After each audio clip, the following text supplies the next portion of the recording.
Ya, misal udah nyari ke berbagai tempat, ke beberapa minimarket, supermarket, bahkan ke pasar tradisional, tetap nggak ketemu. Ya, minyak goreng. Barang ini langka di awal tahun 2022. Bahkan pemandangan rak kosong seperti ini jamak terlihat. Nah, kelangkaan minyak goreng ini menjadi salah satu dari rentetan peristiwa sosial masyarakat yang terjadi di tahun ini. Kami akan mengajak Anda untuk melihat kembali sederet peristiwa apa saja yang menjadi perbincangan di ruang publik sepanjang tahun ini.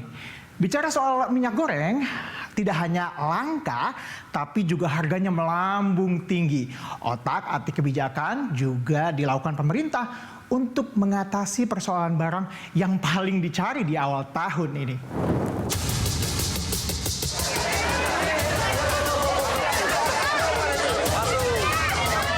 Minyak goreng sempat menjadi barang yang mewah pada awal tahun 2022. Bukan hanya mahal, tapi juga langka. Sulit ditemukan di mana-mana. Masyarakat pun dibuat kebingungan karena hampir mustahil setiap rumah tangga tidak menggunakan minyak goreng dalam kesehariannya. Untuk mengatasinya, utak-atik kebijakan juga dilakukan pemerintah di awal 2022. Lantas, apa yang menjadi biang kerok kelangkaan minyak goreng di awal 2022? Harga minyak goreng sebenarnya sudah merangkak naik dari Rp18.000 per kilogram menjadi Rp22.000 per kilogram sejak akhir November 2021 lalu. Kenaikan ini dipicu oleh melonjaknya harga minyak sawit mentah di pasar internasional imbas beberapa faktor, termasuk perang Rusia-Ukraina dan pandemi COVID-19. Karena harga tak kunjung turun, per Februari 2022, Kementerian Perdagangan memberlakukan kebijakan minyak goreng satu harga. Minyak goreng kualitas medium maupun premium dijual Rp14.000 per liter di tingkat konsumen. Pemerintah melalui Kementerian Perdagangan mengumumkan kebijakan minyak goreng satu harga. Melalui kebijakan ini, seluruh minyak goreng, baik kemasan premium maupun kemasan sederhana, akan dijual dengan harga setara Rp14.000 per liter. Namun kebijakan pemerintah memberlakukan harga eceran tertinggi ini justru menimbulkan polemik. Distributor akhirnya menarik minyak goreng di pasaran dengan dalih terlanjur membeli minyak goreng Rp20.000 per liter. Masyarakat pun semakin sulit menemukan minyak goreng di pasaran. Keadaan semakin runyam. Langka dan mahalnya minyak goreng terutama kemasan semakin dirasa masyarakat. Pemandangan warga antri berjam-jam membeli minyak goreng curah marak di sejumlah daerah. Hingga akhirnya di bulan Maret 2022, Kementerian Perdagangan tak lagi memberlakukan harga eceran tertinggi untuk minyak goreng. Tudingan adanya mafia di balik kelangkaan dan melambungnya harga minyak goreng juga sempat dilontarkan Menteri Perdagangan saat itu. Guna mengantisipasi permasalahan kelangkaan minyak goreng di dalam negeri, April 2022, akhirnya Presiden Jokowi melarang ekspor bahan baku minyak goreng dan juga minyak goreng ke luar negeri. Sudah 4 bulan kelangkaan berlangsung dan pemerintah sudah mengupayakan berbagai kebijakan, namun belum efektif. Oleh sebab itu, pemerintah memutuskan untuk melarang ekspor bahan baku minyak goreng dan minyak goreng ke luar negeri. Tak hanya melarang ekspor, belakangan sebagai intervensi di awal Juli, pemerintah meluncurkan minyak goreng curah kemasan yang dinamakan Minyak Kita. Harganya Rp14.000 per liter. Minyak Kita disebar di warung, pasar, hingga ke supermarket. Minyak goreng murah dengan kemasan sederhana ini diklaim sebagai inovasi untuk mengatasi permasalahan minyak goreng.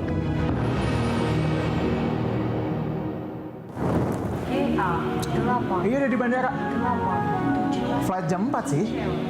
Oke, sampai ketemu di sana ya. Sip, bye. Ya, ini vaksin booster udah. Kemudian juga check-in online juga udah. Tinggal tunggu dan juga boarding aja. akhirnya bisa mudik juga ke kampung halaman tahun ini. Karena sejak pandemi COVID-19 tahun 2020 lalu, pemerintah melarang mudik lebaran. Nah, setelah 2 tahun, akhirnya tahun ini, tahun 2022, pemerintah memperbolehkan masyarakat untuk mudik merayakan lebaran di kampung halaman. Berbagai kebijakan dan juga persiapan dilakukan oleh pemerintah untuk semua moda transportasi. Antusias masyarakat juga terbilang tinggi. Bahkan arus mudik lebaran tahun ini memecahkan rekor lalu lintas tertinggi sepanjang sejarah.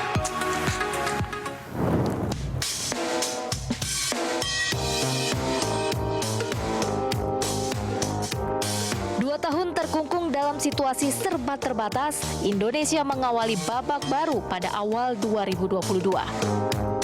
COVID-19 memang belum hilang, tapi angkanya terus menurun. Pada awal bulan Maret 2022, PPKM di dalam dan luar Jawa Bali serempak turun ke level 1. Satu demi satu perbatasan dan larangan dicabut.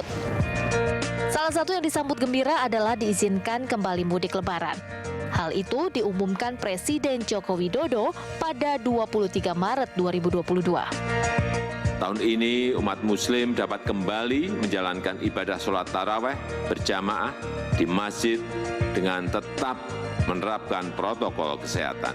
Bagi masyarakat yang ingin melakukan mudik lebaran juga dipersilahkan, juga diperbolehkan. Untuk dapat mudik, tiap orang diharuskan sudah menjalani 2 kali vaksin dan sekali booster, serta menerapkan protokol kesehatan. Jika belum menerima vaksin booster, pemudik harus memperlihatkan hasil tes antigen negatif. Sementara jika baru mendapat 1 dosis vaksin, pemudik harus menyertai hasil tes PCR negatif. Berbagai persiapan dilakukan pemerintah. Pelaksanaan vaksinasi COVID-19 pun dipercepat. Pemerintah juga menetapkan cuti bersama Lebaran dengan rentang libur Lebaran yang cukup panjang sehingga masyarakat bisa berangkat mudik lebih dini untuk menghindari kemacetan. Cuti bersama ditetapkan pada 29 April, Lebaran pada 2 dan 3 Mei, dan cuti bersama berlanjut 4 hingga 6 Mei 2022. Antusiasme masyarakat tak terbendung.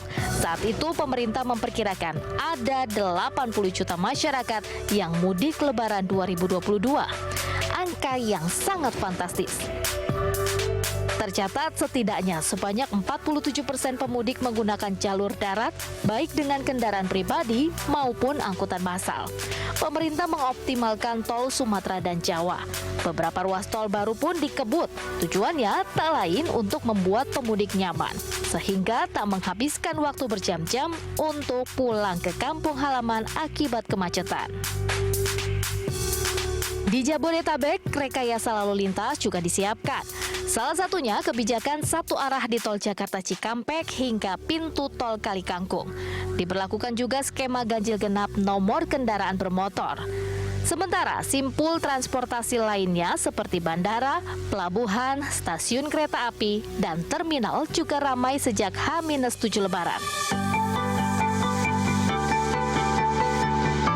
Secara keseluruhan, arus mudik Lebaran 2022 memecahkan rekor lalu lintas tertinggi sepanjang sejarah. Berdasarkan keterangan PT Jasa Marga, mudik Lebaran 2022 mencatatkan rekor tertinggi dibandingkan periode-periode Lebaran sebelumnya. Jasa Marga mencatat 1,7 juta kendaraan keluar Jabodetabek ke arah timur atau Trans Jawa, Merak, dan Selatan atau Puncak sejak H-10 sampai H-1 Lebaran. Angka tersebut naik 9,5% dibandingkan jumlah kendaraan saat Lebaran 2019 atau sebelum pandemi COVID-19.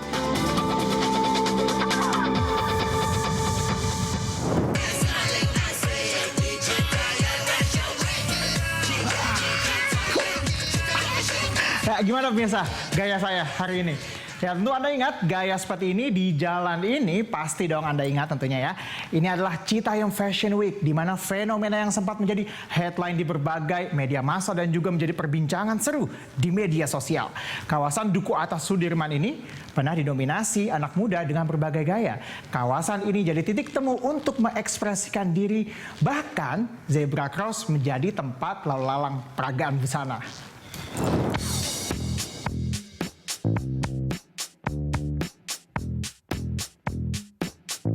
Citayam Fashion Week. Istilah ini pernah menjadi headline di media massa dan viral di media sosial pada Juli 2022. Fenomena dimotori para remaja dari daerah penyangga ibu kota yang menggempur kawasan Duku Atas Sudirman. Duku Atas memang menjadi titik temu beberapa moda transportasi di Jakarta, terutama bagi pekerja ibu kota. Namun tak hanya bagi para pekerja, Duku Atas juga jadi titik temu para remaja dari Citayam, Bojonggede, Depok, Bekasi hingga Tangerang yang menyerbu ibu kota. Tidak sekedar berkumpul, mereka menggebrak dengan ekspresi diri berbagai gaya. Medianya pun tersedia, sebuah zebra cross yang bersalin rupa menjadi catwalk.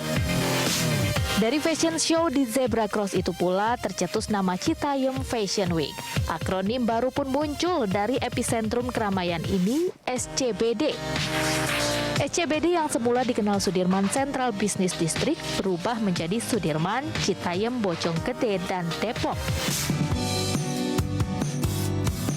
Citayam Fashion Week juga menelurkan ikon Bonge, JJ, Roy, dan Kurma viral di media sosial dan mendapat ketenaran dalam waktu seketika. Tapi eksistensi Bonge, JJ, dan ratusan remaja lain tak luput dari pro kontra. Warganet menyayangkan citra kawasan elit Sudirman tercoreng dengan kehadiran mereka. Komentar netizen ditujukan untuk mencela gaya para remaja SCBD yang dinilai alay dan jamet. Sebuah istilah untuk menyebut atribut seseorang yang dianggap norak. Nada miring tak menghentikan aksi remaja SCBD. Lazimnya sebuah tren, gelombangnya menerpa banyak pihak, tak terkecuali para figur publik dan kaum elit. Presiden Joko Widodo pun ikut berkomentar. Saya kira nggak ada masalah, jangan diramaikan lah. Hal-hal yang positif itu diberikan dukungan dan didorong, asal tidak menabrak aturan. Itu kan kreatif. Kreativitas seperti itu kenapa harus dilarang? Asal sekali lagi tidak menabrak aturan, tidak melanggar aturan. Prinsip di situ ya. Sebagai sebuah tren, umur Citayam Fashion Week pun tak panjang. Di penghujung Juli, petugas gabungan yang dibentuk Pemprov DKI melarang kerumunan massa di kawasan Duku Atas. Alasannya sudah mengganggu lalu lintas, termasuk zebra cross yang konsisten beralih fungsi dari tempat menyeberang menjadi lalu lalang peragaan busana. Walaupun demikian, rekam jejak ABG SCBD di Citayam Fashion Week sudah mencetak sejarah dan fenomena, menghiasi pemberitaan dan mencuri perhatian media sosial.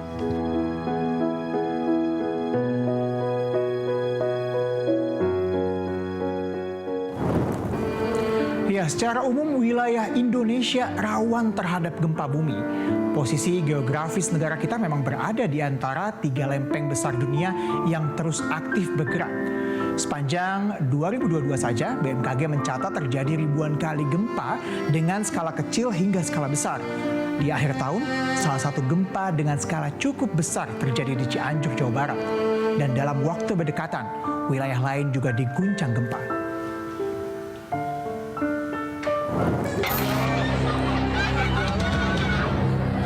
Ini wedhus gembel sudah sampai di sini. Di penghujung tahun 2022, rentetan musibah juga terjadi di Indonesia. Sejumlah wilayah tanah air diguncang gempa bumi dengan magnitudo yang berbeda-beda. Gempa bumi berkekuatan 5,6 magnitudo dengan kedalaman 10 km terjadi di Kabupaten Cianjur, Jawa Barat pada Senin 21 November. Gempa pada siang hari itu dirasakan di beberapa wilayah Jawa Barat dan di ibu kota Jakarta. Laporan awal gempa Cianjur mengakibatkan ruas jalur Cipanas Cianjur terputus. Tak lama berselang, laporan soal korban gempa dirilis. Korban meninggal dunia mencapai lebih dari 100 orang. Selang sehari pasca gempa, korban meninggal dunia mencapai 268 jiwa. Selain itu, ratusan jiwa hilang, 1.000 orang luka ringan dan luka berat, hingga hampir 60.000 orang mengungsi. Bangunan yang rusak mencapai 20.000 lebih, terbagi atas rusak berat atau hancur, rusak sedang, hingga rusak ringan. Angka ini dilaporkan terus bertambah. Presiden Joko Widodo juga langsung meninjau ke lokasi sehari pasca gempa. Sejumlah korban terluka dilaporkan dirawat di beberapa rumah sakit, salah satunya di RSUD Sayang. Presiden Jokowi meninjau langsung para korban luka di rumah sakit. Kepala negara juga meninjau lokasi bencana di Desa Cijedil, Kecamatan Cugenang, di mana lokasi itu menjadi epicentrum gempa. Pertama-tama atas nama pribadi, atas nama pemerintah, saya ingin menyampaikan duka cita yang mendalam, bela sungkawa atas terjadinya musibah gempa bumi di Kabupaten Cianjur. Selama masa tanggap darurat bencana, tim SAR gabungan berfokus pada pencarian korban hilang tertimbun longsor. Jumlah korban jiwa sempat mengalami lonjakan tajam. Pada 1 Desember, tercatat korban jiwa sebanyak 329 orang. Selang sepekan, Bupati Cianjur melaporkan jumlah korban jiwa menyentuh angka 600 orang. Ternyata banyak warga masyarakat ya, yang pada saat meninggal itu tidak melaporkan. Pada saat sekarang ada uang kerohiman, yang saya minta datanya ke camat minta ke desa minta ke RT, ternyata disitulah taruhan. Oh, keluarga saya pun ada meninggal. Mana buktinya? Oh iya, ada buktinya. Tepat sebulan gempa berlalu, tim SAR gabungan menemukan 3 jenazah. Dengan penemuan ini, korban meninggal dunia menjadi 635 orang. Jelang tahun berganti, pemerintah melalui Kementerian Pekerjaan Umum dan Perumahan Rakyat membangun 200 rumah tahan gempa, rumah instan sederhana sehat.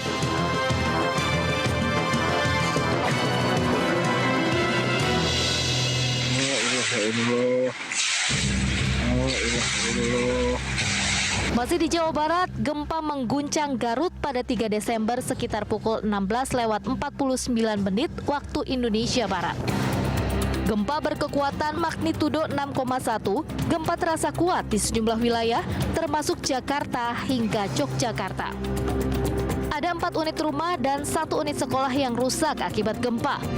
1 warga desa Putrajaya, Kecamatan Selawi, luka-luka dan dibawa ke puskesmas. Bupati Garut memastikan tidak ada korban jiwa dalam bencana ini. Wilayah Jawa Barat kembali dilanda gempa pada 8 Desember. 2 gempa sekaligus dengan kekuatan magnitudo 5,8 dan 6,1 mengguncang Sukabumi pada Kamis 8 Desember. Gempa terjadi pada pukul 7:50 dengan kedalaman 104 km. Badan Meteorologi, Klimatologi, dan Geofisika mencatat pusat gempa berada di darat 22 km tenggara Sukabumi. Selain gempa di Jawa Barat, fenomena alam juga terjadi di Jawa Timur. Gunung Semeru yang terletak di perbatasan Kabupaten Lumajang erupsi pada 4 Desember dini hari. Letusan gunung tertinggi di Pulau Jawa ini awalnya menimbulkan kolom letusan setinggi 1.500 meter di atas puncak atau 5.176 meter di atas permukaan laut. Awan panas guguran meluncur dengan jarak 12 km dari puncak Gunung Semeru. Setelah erupsi pertama, Gunung Semeru terus menunjukkan peningkatan aktivitas hingga Pusat Vulkanologi dan Mitigasi Bencana Geologi menaikkan statusnya menjadi level 4 atau awas sejak 4 Desember 2022 siang. Erupsi Gunung Semeru membuat 2.489 orang mengungsi. Mereka tersebar di 12 titik pengungsian. Sebagai gunung berapi aktif, Semeru memiliki catatan panjang sejarah erupsi yang terekam sejak 1818. Dan itulah tadi ulasan peristiwa sosial masyarakat sepanjang tahun 2022. Suka dan duka menghiasi perjalanan kita sebagai bangsa sepanjang tahun ini. Doa terbaik untuk kita semua dalam menghadapi tahun baru. Saya Tezar Aditya, selamat menyambut tahun baru 2023.